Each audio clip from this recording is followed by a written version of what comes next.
recording on this computer. Here we go. All right. So as we did last week, Baruch Hashem, this is a new thing. We're trying this out. I'm trying to record it because I want to have it for the future. I want to spend about 20 minutes, and I'm going to give you the best overview I can. And then then we could discuss and converse. I'm going to stop the recording, but I want to give everybody focus. Try to pay as much attention as you can. Give me 20 minutes, and then we're going to discuss the Rashis and everything else. But I'm going to try to do a basic overview. Today's Gemara is, in my opinion, much harder than last week's Gemara. So we'll see what we could do. But I'm going to read with you the psukim from the Torah. Okay, so I did find it, Menashe. I have it actually over here. I made a little bit of a copy. So okay, good. Okay, so I'm going to read it. Menashe, can you see my mouse also pointing? I do not see your mouse. No. Oh, there. Now I do. Yep. How you do? It's in your Gemaras, the Art Scroll Gemaras. You have this text. I'm going to start from the Hebrew, and then I'm going to translate it in English. I'm going to do it together. So, just to explain, Zev asked me what's the difference between Gemara and what's the difference between Chumash. The difference is very simple. Chumash is the original text that Moshe Rabbeinu gave us on Har Sinai, but it leaves a lot of questions and a lot of room for explanations. Have you hear? So the Gemara is explaining these psukim. The Gemara is a commentary, and the Gemara is teaching us the tradition from Moshe Rabbeinu and explaining to us. The Gemara is the oral Torah, and the Gemara is explaining the written Torah. So Zev, it makes a lot of sense to study the written Torah so that we can understand the Gemara that's trying to explain today. And we do this Tuesday night in our class, and I ask a bunch of questions and a bunch of explanations on the verse, and that's what we're going to do today. We're going to analyze it in great depth, one of the verses. So today, let's do that. Vayidaber Hashem el Moshe Lemar.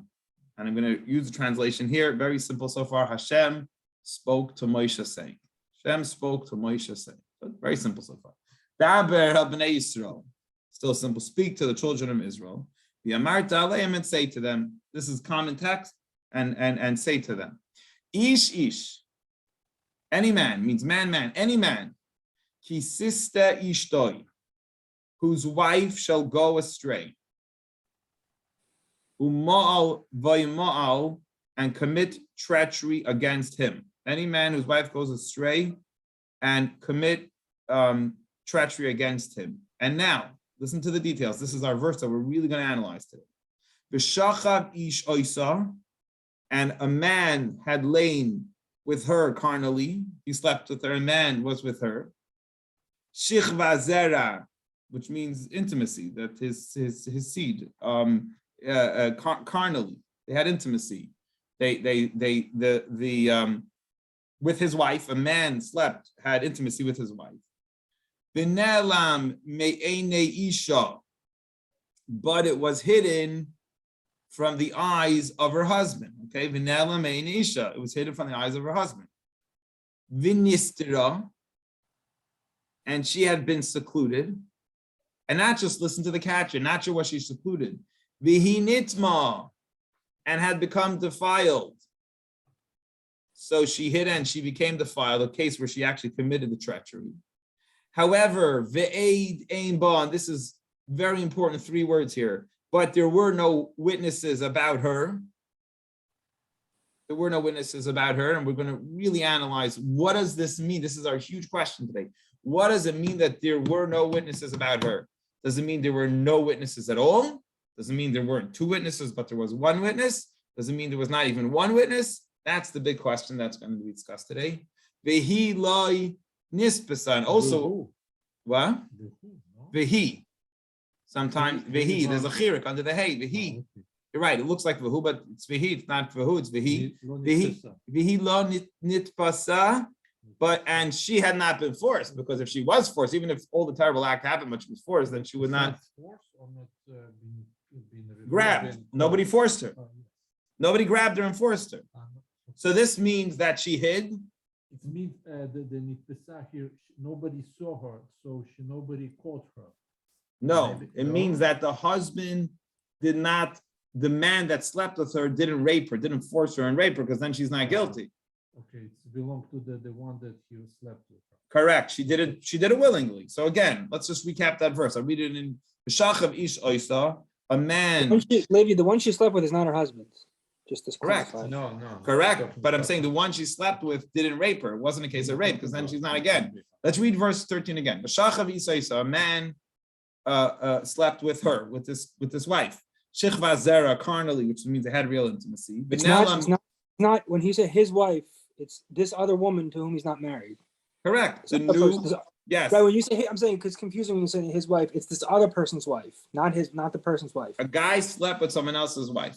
The Yes. Nela me'ene Hashem me'ene Isha, and it is hidden from the eyes of her real husband. Her husband didn't see it. V'nistera, but she did hide. V'hinitma, and she did become impure. However, Eid Ein Ba, there's no witnesses here to the act. Now, this is going to be a big question today. We're going to say, I'll tell you the answer. It's going to say that there's no two witnesses to the act, but there was one witness that saw her actually have intimacy, not just saw her go into a room, but the verse is vague. That's why this is going. We need the Gemara to explain it. He loy nitbasa, and she was not forced. She wasn't raped, because if she was raped, then for sure she's not punishable. It was against her will. She could stay married to her husband. It's not a problem if she's raped.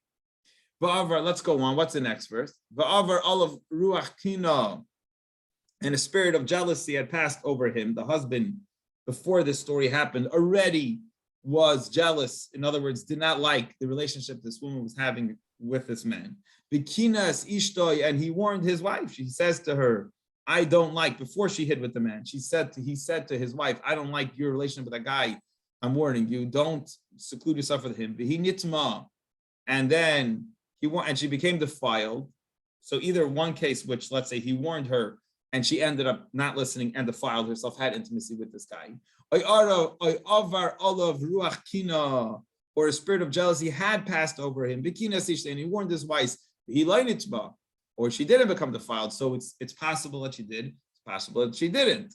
Okay, so I'll just read it I'll just read a little further. The man brings his wife into the kohen. And he brings a sacrifice for her, and then we'll learn about the rest of the story, what they do to this woman. That's the end of the text of the Chumash so far. Now we're going to go.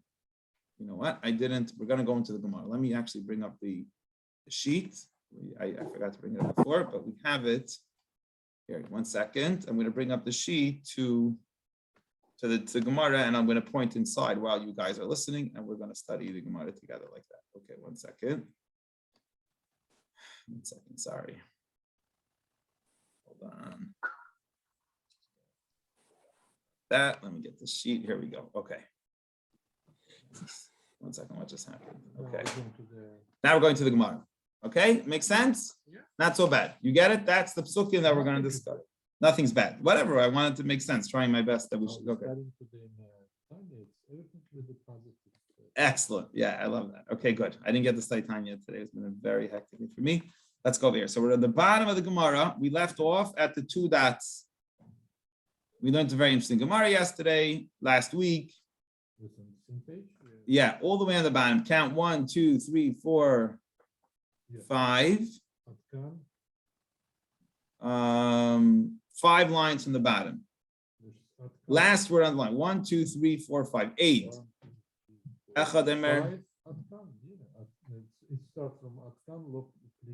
Correct. I'm sorry. So Adkan Lepligi, correct.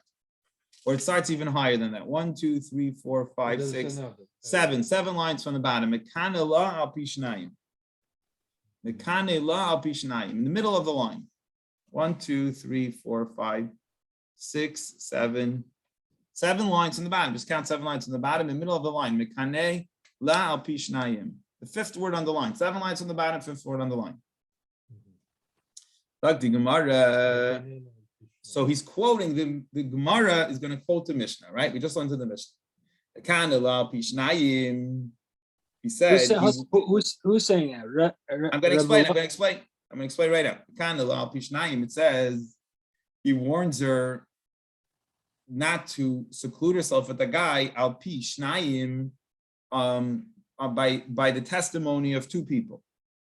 V'chulu, etc. And what did the Mishnah say? We learned this last week. We said that there's a debate between Rabbi Eliezer and Rabbi Yeshua, right? We said the Mishnah last week, and we go up for a second. We said Rabbi Eliezer, Omer, in the top. Go if you want to go for a second back to the top of the page because it's right here in the Mishnah. Let's go. We said, Rabbi Lezer Oimer, the top line. Rabbi Lezer says, Mekane lo al pi shnayim, that you warn her based on the testimony of two. If two people watch that, you warn her. Umashke, however, to give her to drink, meaning seeing her hide, al pi eit echad, Rabbi Lezer says, even one witness is enough. Oy al pi atzmai, or based on his own testimony. Ayin pei central pi atzmai. Rabbi Yeshua said, no, I don't agree. Mekane lo al pi shnayim, we said that he warns her based on two. Umashka al pi shnayim, and he makes her drink based on the testimony of two. So going back, I just quoted the Mishnah we learned last week. Going back to our Gemara here, we said that there was a debate between Rabbi Lezer and Rabbi Yeshua. Rabbi Lezer and Rabbi Yeshua both agree that you need two witnesses to watch the warning. But there's a debate between Rabbi Lezer and Rabbi Yeshua. Rabbi Lezer says you only need one witness, or even no witnesses himself, to catch her actually hiding with the person. And Rabbi Yeshua says, no, you also need two witnesses to certify that she hid with that person. And by the way, the halacha, that's how the law is going to follow, which opinion, just so you know, later on, we know who the halacha is like in the Shulchan Aruch, and so on. The halacha is that there needs to be two witnesses by the warning, and there needs to be two witnesses for the hiding in order to get her to drink. But here in the Mishnah, so far, we have a debate. Zag the Gemara, ad kam, until now, until here, this conversation, loy pligui, they're not arguing, Ella only, this debate here is only bikinu stira, specifically where the husband either warned her or the woman was caught hiding with this guy, is where there is a conversation and a debate if you need one or two, right? So the whole conversation is only where the husband warns the wife, or kinui or stira, or where the husband or where the woman's actually caught secluding herself with the guy. Aval betuma. But if after she already was warned, and after she already hid with the guy, a new witness came, and the new witness, so she was already caught guilty, let's say. Whatever the procedure had to happen was, she was warned and she was caught hiding with this man, and now we want to bring her to the potion to test, to see if she's really slept with the guy or not, because we only saw her go into the room. A new piece of evidence came up. Aval betuma, a person came to testify that they actually saw what happened in that room, and they saw her commit adultery. And it's not a question anymore. A third witness came and said, it's not a question. We're not discussing anymore if she was warned not to hide with the guy or if she hid in the guy. That already happened. The witnesses came and everything was set up and she's ready to be taken to the potion. And a new guy comes and says, I was actually saw in the window, I was in the room, and I saw tuma. Tuma means impurity. The woman actually committed adultery. In that case, there's no debate anymore. Very interesting halacha. Eid echad, one witness, meheman, is believed. All of a sudden, one witness now will be believed. There's no debate here between Rabbi Lezer and Rabbi Yeshua anymore. They debate if seeing the woman going into the room alone, if that needs two witnesses or one or no witnesses, or the husband's alone believed. But if somebody comes and says that he actually saw the woman commit adultery, we're going to trust even one witness. Now, I have to make an important point. What does it mean we're going to trust her? It does not mean we're going to kill her for committing adultery, because you cannot pass capital punishment unless there's two witnesses there. So if there's only one witness that saw that she committed adultery, it's actually not enough to commit capital punishment. What is one witness enough for? A one witness is enough for to not allow her to drink the water anymore, the potion, because we were going to have her drink the potion, because she was warned not to hide with the guy, and we have testimony, we have witnesses that she hid with the guy, so we're ready to take her off to drink the potion. So if a third witness testimony comes in and says, I saw her commit adultery, it's not anymore a conversation if she's a soita, if she's a suspected adulteress anymore. She's a confirmed adulteress, and we don't need to check her out anymore. We're going to trust this one witness. Now you might ask the question, Torah never believes one witness. Why would we believe one witness over here? And the answer is going to be, and the Gemara is going to ask this question, that's going to be in today's conversation about this topic, is because there's been so much evidence against this woman with testimony that we have witnesses that her husband warned her. And we also believe that she already was in this room, even after we have witnesses that she was warned. This woman with this guy, it's already bad business. And we're going to believe one witness, at least enough to get her not to drink. And by the way, also that witness will not allow her to be married to her husband anymore. Not enough to kill her, because you need two witnesses to commit capital punishment, but enough for us to already, she's such a suspect already before that, even though normally for anything we don't trust, almost for serious stuff we don't trust, one witness we discovered. Two, she's already had what's the word somebody used I wanted to use here? We already had circumstantial evidence. In other words, she's been placed in such a bad light by having all the other bad evidence. Here, there will not be a debate between Rabbi Elazar and Rabbi Yeshua. Here, everybody will agree that one witness is enough in order to find her tummy, to say that she committed adultery. We will trust this one witness. We will not give her the potion because of that, because there's nothing to check out. We have a witness that says you committed adultery. Even though it's only one witness, but you're so suspect, we're going to trust that one witness. You cannot have intimacy with your husband anymore. If your husband's a kohen and you were eating truma because you were married to a kohen, you can't eat truma anymore. We believe you committed adultery and you have to separate now from your husband. Can I ask a question, Levi? Yeah. When it says nitmes, right, that you're impure. The What witness exactly? saw her commit adultery. Yeah. He saw her commit adultery, or saw her going secluded into a room? No, commit adultery, we're saying. One person saw her commit adultery. In other words, going into a room is a debate between Rabbi Elazar and Rabbi Yeshua. You need one or two. If you need one or two. And that would make decide if you need one or two to give her the potion. But we're trying to cancel the potion, actually. Now we're saying a third witness came, another witness came and said, not just was there confirmation that she hid with the guy, but we saw her actually commit adultery.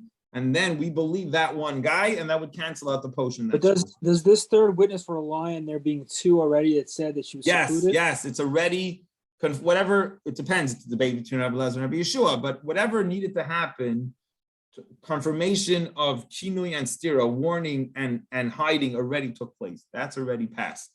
Whatever needed to happen already was confirmed. She was already guilty of both. We were actually going to give her the potion based on that. And now he's going to say, now he's saying, but if after that all happened, a witness came forward and said, I saw her commit adultery with this guy, not just what she's seen in the room, but I actually saw her commit adultery with the guy, then we trust his testimony and we will not give her the potion to drink based on the fact that we have even just one witness that saw that take place. Okay, thanks. Okay, good. No, it's a little bit of a complex thing. It's a good question, but everyone's clear. Gershon, Zev? Yeah? Pachot yoter. So we're the novelty is that there is a case where we will trust one witness. If confirmation of warning was already confirmed and confirmation of hiding was already confirmed, and there's one witness that comes forward and says, even though I'm only one, but I actually saw him and her sleep together, have intimacy, we will trust that one witness and we will not give her to drink. There's no reason to give her to drink the potion anymore. Because there's no why are you giving the potion? We have testimony that she's impure. We don't need to check out if she's impure. We're going to trust the one witness that she really is impure, that she really. What was going to be the outcome of the potion? That will let us know if she slept with the guy or not, because we're in Suffolk, we're not sure. It depends. If we don't know what happened. If she didn't sleep with the guy, then it won't touch her, won't hurt her. If she did sleep with the guy, then it will kill her. But the potion's not needed anymore because we have a witness that is testifying that he did sleep with her.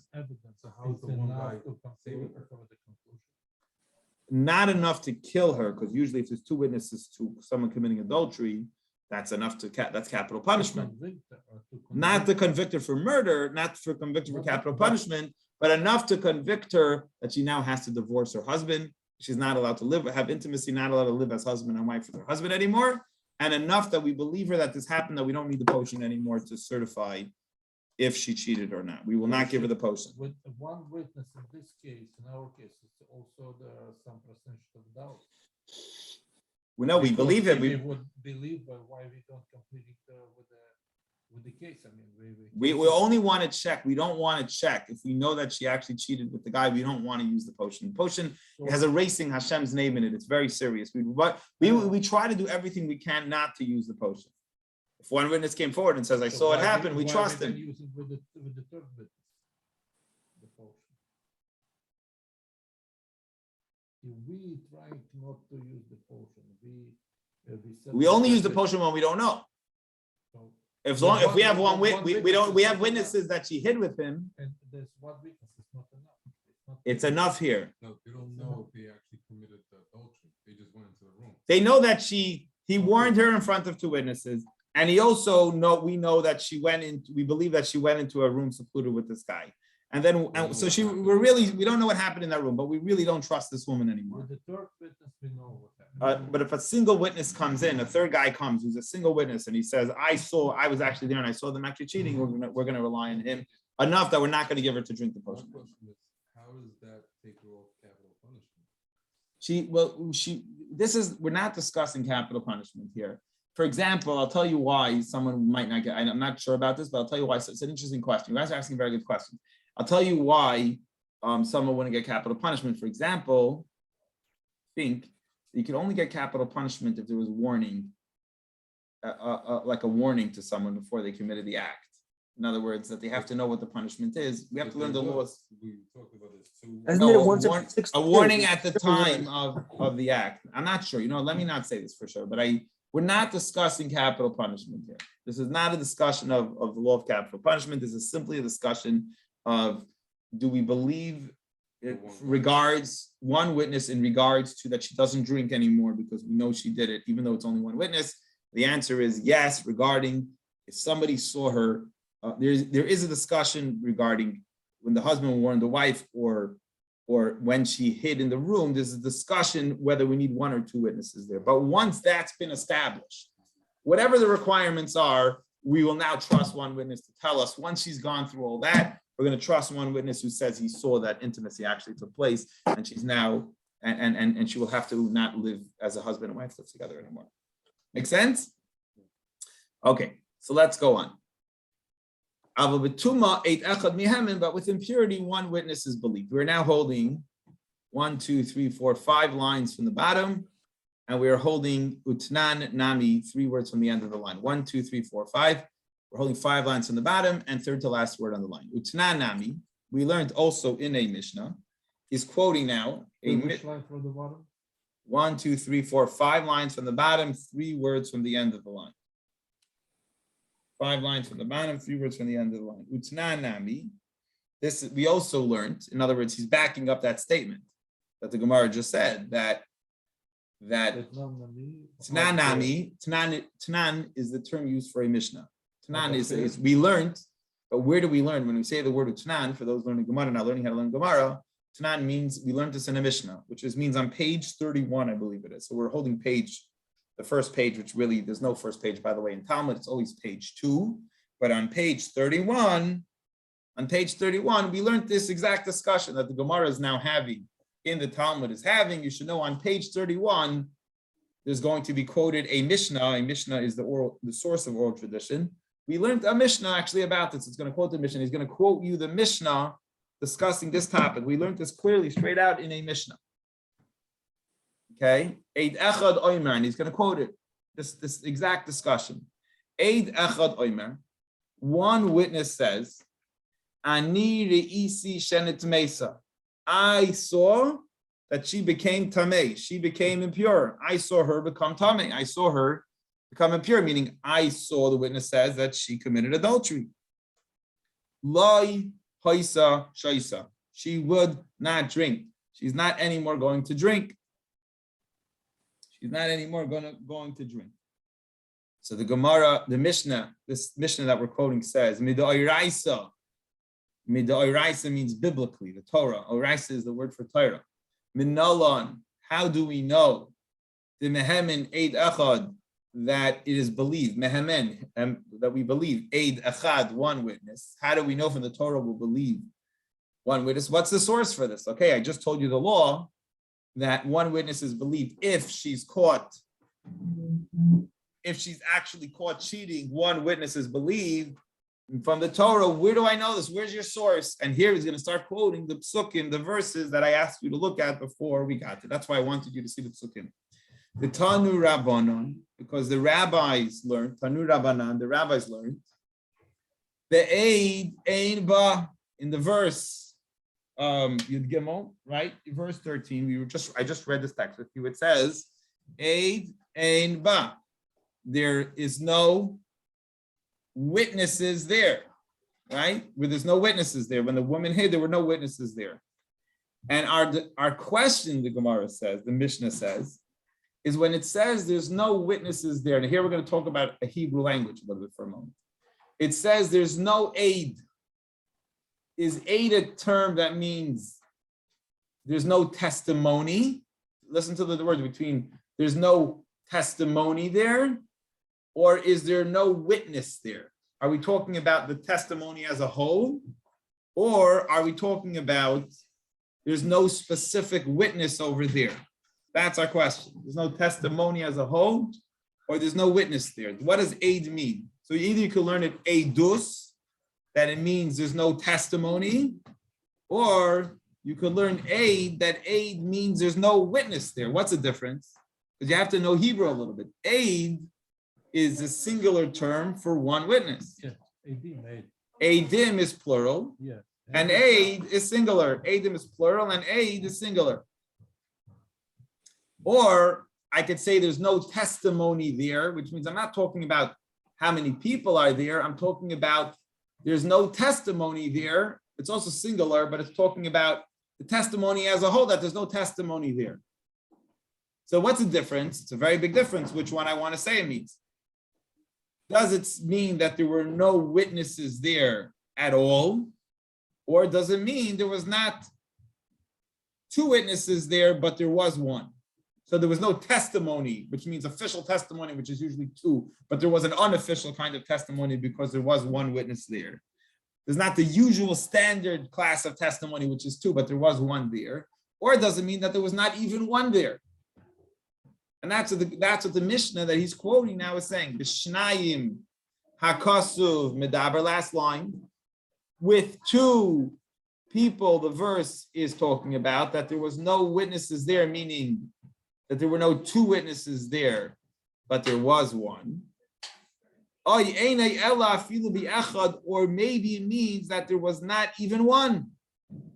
So the Torah said there was no two witnesses there, or there was no one witnesses. What is it talking about, the Mishnah? And when it says there was no testimony there, does it mean there was no testimony of two, but there was a testimony of one?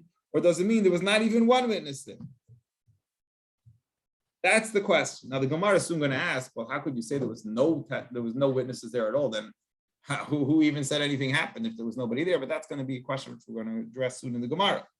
But right now the Gemara is simply asking, and he's going to set up a rule. And here's where it's going to start making, I think, a little bit more sense. Talmud loymar. Therefore, last 5 words on the page. Talmud loymar. Therefore, it teaches us in another verse elsewhere in the Torah. It says, Lo yakum eid echad beish. No testimony of one witness should stand up in a man. Against a man. La yakum eid echad beish. No testimony should stand up. No singular testimony should stand up against a man. Meaning, the verse over there is trying to tell us, in Deuteronomy, the 5th book of the Torah, chapter 19, is trying to teach us that you never, in general, should trust one witness. In general, you should always trust two witnesses. That's what it's trying to tell us. You should never generally trust one witness in life. You should always trust two witnesses. Now, he's going to zoom in and turn to the next page of the Gemara. As ever, holding on the next page of the Gemara. Mimashma shenemar. It's implied, mimashma shenemar, that it says, what does it say? How does it tell you, the Torah, don't trust the testimony of one witness? It says, Vayakum eid beish. Why didn't it just say, don't stand up testimony against the person? Doesn't the word aid, testimony, a witness, imply one person? In other words, why does it have to tell us don't trust one witness? Why doesn't it just say don't trust a witness alone? Why don't it just say don't rely on the testimony of a witness? Why does it have to say don't rely on the testimony of one witness? Why does the Torah say don't rely on the testimony of one witness? Why don't you just say you should never trust a witness? So Zeb Av, this is a thing this is an important word here as we're starting playing Gemara. Zeb Av means it creates the source. This is trying to actually, in other words, this is a significant verse to teach us how to read the Torah as a whole. Kol makom shenamar a, third line. Any place you should know where it says just the word aid, uses the Hebrew word aid. It means harei kan shnayim. It automatically means two. So whenever I have the Hebrew term aidut, aid, it automatically, you should know, means aidus. It's a testimony, and it's referring to two witnesses. The term aid always refers to two witnesses. Aid always refers to two witnesses. Now, could you close the door? The front door is open. How does it So learn this word? aid, what? Maybe, how does it? How does it? I'm gonna derive this finish. word? Let me finish. Let me just finish, and then I'll explain. Until sheyifroit l'cha hakasuv echad, until the Torah says one aid, it always means two. So why did the Torah have to say don't trust the aid, the testimony of one witness? Had it not said don't trust the testimony of one witness, you should know it would have meant don't trust the trust. If I just said don't trust the testimony don't trust testimony, it always means two. So the term aid is just trying to let you know, since it had to say one aid echad, one aid, that's implying that I need to say echad, one, in order for me to know that I'm talking about one, because otherwise, naturally, I always think when the Torah says the term aid, it means two. So he's trying to help you understand back to our Gemara that we just said, V'amar Achman, let's finish, and the Torah said, in our Gemara, back to our the verse in our verse. That what did we say earlier in our verse? The aid ein ba. There's no witnesses by her, by the case where the woman hid. Today, less ba, two are not by her. Elachad, only one witness was by her. I'm going to explain it outside in a minute. I just want to finish. V'hi lo nitbasa asura, and if she wasn't, then the verse says, and if she wasn't like raped against her will, then asura, then she'll be prohibited. Okay, let me try to explain this outside, and explain. Let's take it Zeb. Let's go outside for a second and explain what it says. The Torah said we're trying to figure out what the term. We're trying to figure out when the Torah says the term aid, what does it mean? Does it mean two or does it mean one? So by the Chachamim knew all the verses in the Torah, and they were able to see by context, what does the term aid mean? So there's a verse that describes and tells us never trust one witness, always rely on the testimony of two or three witnesses. The way it uses the term aid in that verse, in that conversation of never use one witness, always use two, three witnesses, is letting us know that the terminology of aid is referring to testimony of two. Always, that's the rule. So it's called a bnei av. Bnei av, it's actually sourced from that verse that everywhere that aid means automatically two. That's what it means. That bnei av, it's a teaching everywhere else that is really that wherever it says aid, it means two. And being that we learned from there that aid always means two, now you go back to our verse, and when our verse says, in that case, in verse Yud Gimel, it says, V'eid ein ba, that there were no witnesses by her. It means there weren't two by her, but there was one witness by her. Any questions on what I just said so far? Eight is always two, unless it says echad.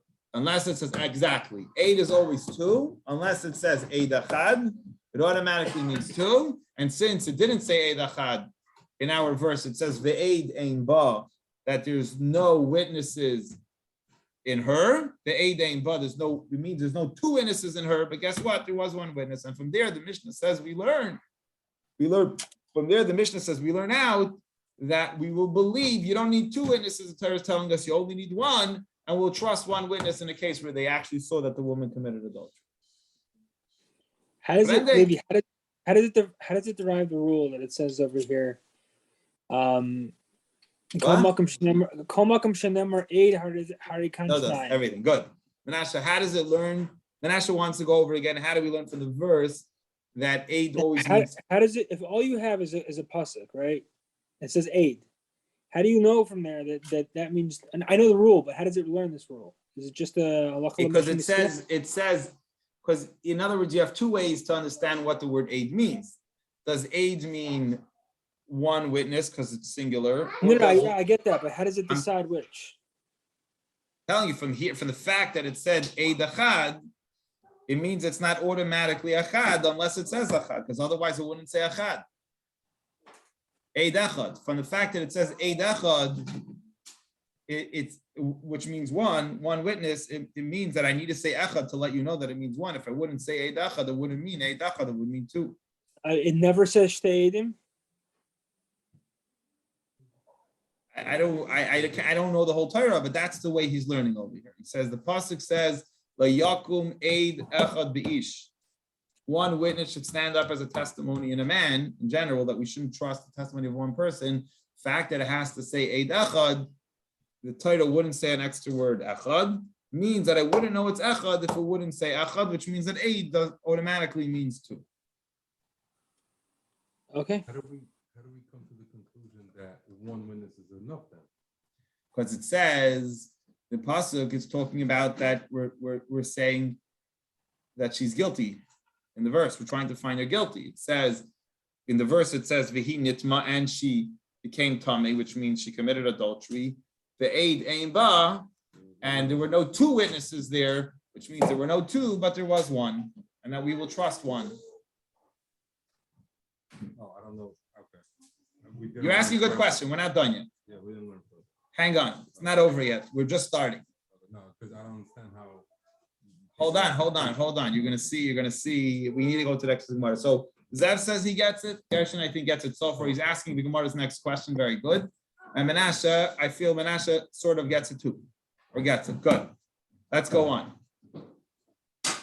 Elatime Adixi. So the Gemara asks the question. He says, I don't get it.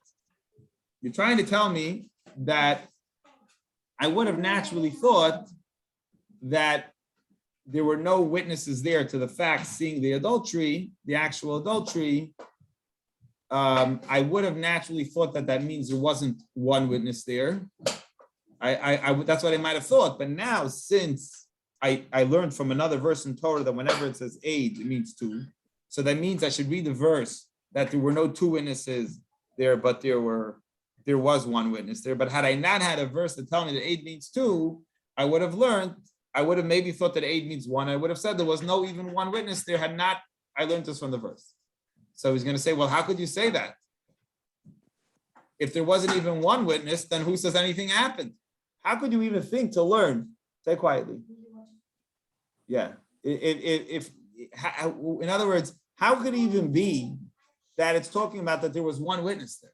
How could it even be that it's possible that you could say that how could you even think that there was not even one witness there? Then who saw anything that happened? In other words, how could it even be an option to say that witnesses means one? And then I went and thought to say there was not even one witness there. But if there's not one witness there, then who said anything even happened? What's the conversation? Of course, there has to be at least one witness there to know that something happened. That's the proof that That should prove that there's two. Why you have to tell me? I know from somewhere else in the Torah that the word witness aid always means two. And if I wouldn't have that whole pasuk, what else? How would I say it? It means that there's not one witness there. You're going to see how this verse is very unclear. Like we're trying to understand how Elatime. Let's look inside. Okay, we're 1, 2, 3, 4, 5, 6 lines from the top. Elatime, Diksiv. The reason is you're telling me Diksiv because it's written in the Torah. Because they have a verse that says you should not raise a testimony of one witness against a man. And from there, I learned that wherever it says the word witness without the word one, it means two. But if not for this, I might have thought aid, the Sota Chadu, that when it says the term aid by the Sota Chadu, it's only one. I would have thought it's one. And if it's saying there's not even one witness here, so then what is she hiding with? In other words, so who told us that she even hid? How could you say that? He's asking a question. Why? Not even a question. Who says she hid? There has to be at least one person there. Obviously, it must mean that that there's no two witnesses there, but there is one, because you can't say it to mean that there's not one witness there, because then who even told us what happened? You can't be talking about a case where there's not even one witness there. So why do I need the pasuk to tell me that the pasuk elsewhere to tell me that the word aid means two, and then I'm going to learn out that here it means there's not two, but there is one. Anyway, I would have known that it means that there's not two, but there's one. So the Gemara answers, it's trich, I need it. Because which means I could have thought to say, I could have read the verse completely different. Could have read the verse completely different. You know how I could have read the verse? Because it's very vague. The verse I read with you was very vague. Listen to a whole different way you could read the verse. Aid ein ba literally means there were no witnesses there. So he's saying maybe it means ein neman ba. Maybe he's telling you aid, say it means only one, right? And if you don't have the verse to tell me that aid means two, you could think that it means one. Aid ein ba, it's telling you aid, one witness is not believed, that you need to. Maybe it's telling you exactly the opposite. Maybe it's telling you, and this was kind of your question, maybe it's telling you there was not one witness there, meaning to say, we don't believe one. Maybe it's telling you aid ein ba, it's not enough for there to be only one witness. You really need two witnesses. Who says it's telling you that two is not enough, but one is enough? Maybe it's telling you one is not good, but you need two, because the Torah is so vague. Aid ein ba, it's telling you there's no witness there. Who says you should say it means there's not two there, but there is one? Maybe it's saying if there's only one, aid ein ba, if there's only one witness, then it's not even believed at all. Then nothing should believe. You need to have two. Maybe it's telling you exactly the opposite because it's so vague. Maybe it's actually telling you that.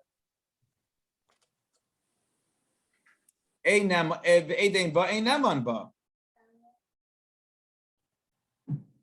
So he's trying to tell you, listen, it's a little complex, but try to follow the logic here.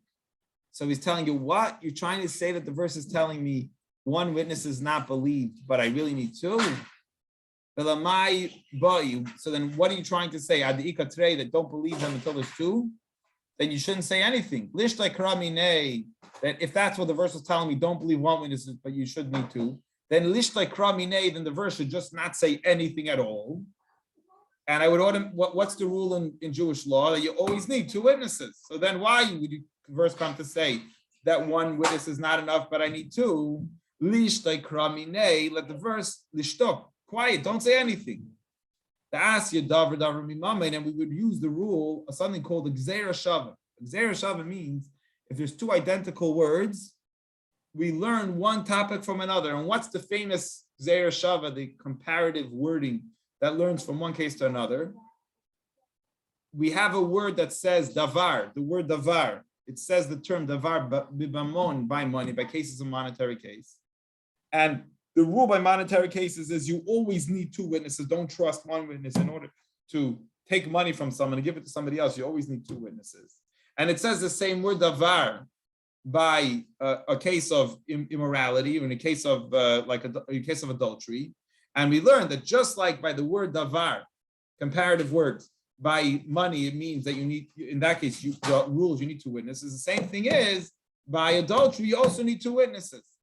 By Yadana, and I would automatically know that you need two witnesses. Midi, Dahava, just like I call Edi Shabbatayra, all witnesses in Torah. The general rule is that you need two witnesses.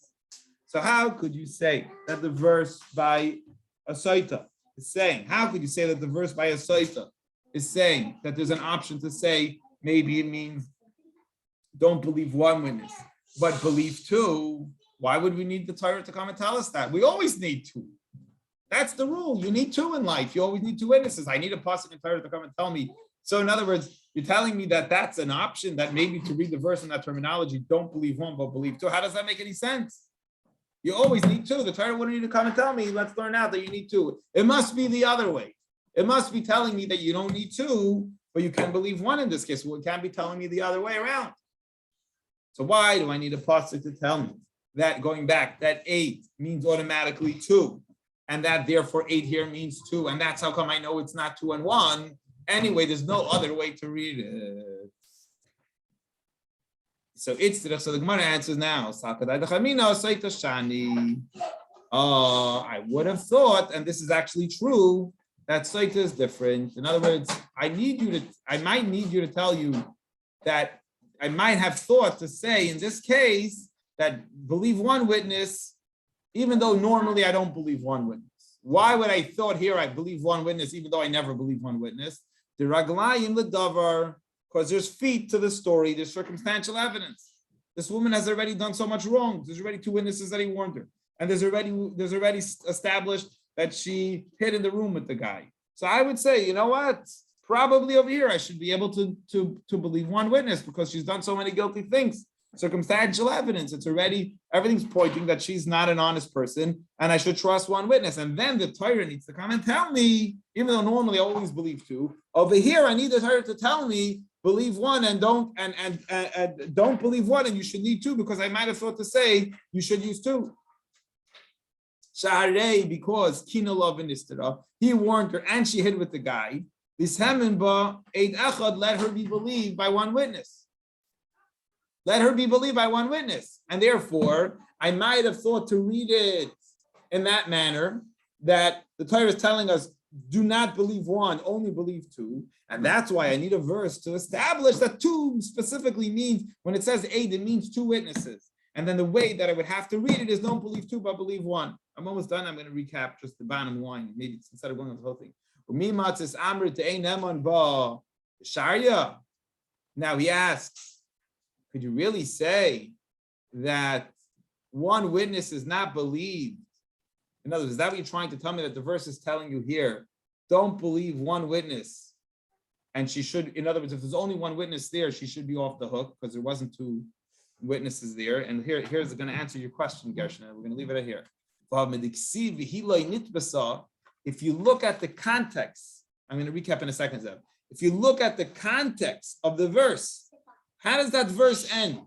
And she was not raped against her will. So when the Torah throws in that word, that she was not held against her will.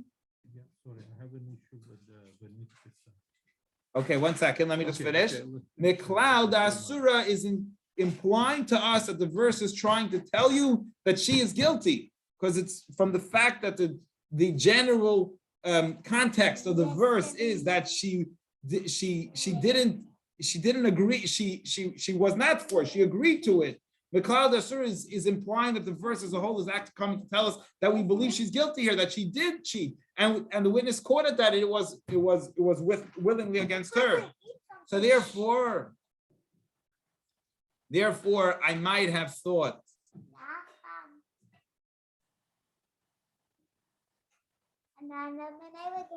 Okay, good.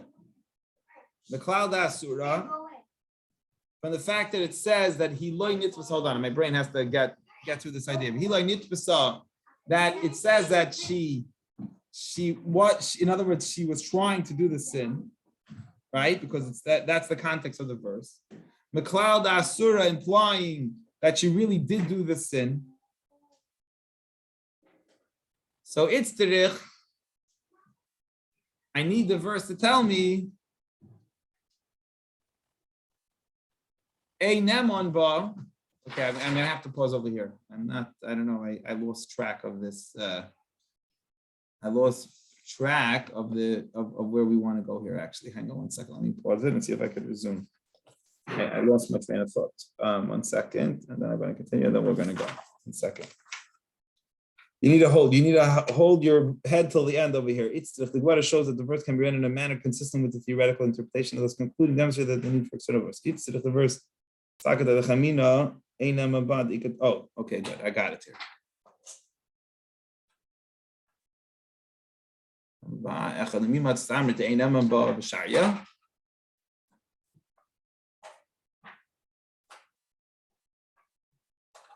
Okay, here we go. I'm going to try to explain it. Stay with me. Okay, here, if I understand it correctly. So Gemara is saying, Beklal da Asura, it's implying that she's prohibited. So how could you say that the verse is trying to tell us that if there's only one witness here, she should be off the hook? Let me just make sure it's being shared. Hang on 1 second. I want to make sure the text is being shared, then we'll stop. How could you say that the verse is trying to tell us that there was that manner of learning it, that if there was not one witness there, she should be off the hook unless there's 2? In other words, it's trying to tell you you're lenient. On the other hand, you see the verse is actually coming to show she's guilty because it's saying that she did it willingly. She wasn't raped against her will. So how could you say that the verse is coming to get her off the hook by saying there was only one witness there, and therefore she should not be guilty because you need two, when the other hand, the verse is seeming to imply that it wasn't against her will and she is guilty. So what is the verse trying to tell you? She was guilty or she wasn't guilty? Then it would be complicated. How could you say it's telling you that there was not one witness there, but there was two? That one witness is not enough, and therefore she should be off the hook because there wasn't two. On the other hand, you see the verse is trying to say that she did it willingly, and therefore she is guilty. So are you trying to tell her, the verse trying to tell me how she is guilty or she isn't guilty? It seems to be telling me how she is guilty. So we must be saying that you don't need two, you do need one. So then that should automatically be the way we're learning, and we don't need a verse to tell me that 8 means 2. So Gemara says, I need it. I would have thought she's not, the way to read the verse is that the whole thing is coming to tell us how she shouldn't be guilty. First, it's coming to tell you that first part of the verse is trying to tell me, be lenient with her. Because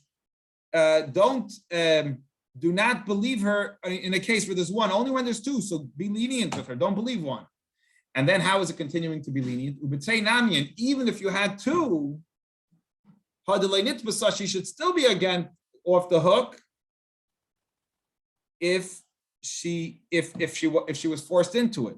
So in other words, I could read the whole verse in a manner of trying to find her not guilty. A, if there's only one witness there, she should be off the hook. B, if she was held against her will, she should be off the hook, which means I'm trying to really find her not guilty. Unless Kamash Balan. So therefore, because we have a verse that tells us no, aid means two, and therefore the Torah is trying to find her guilty.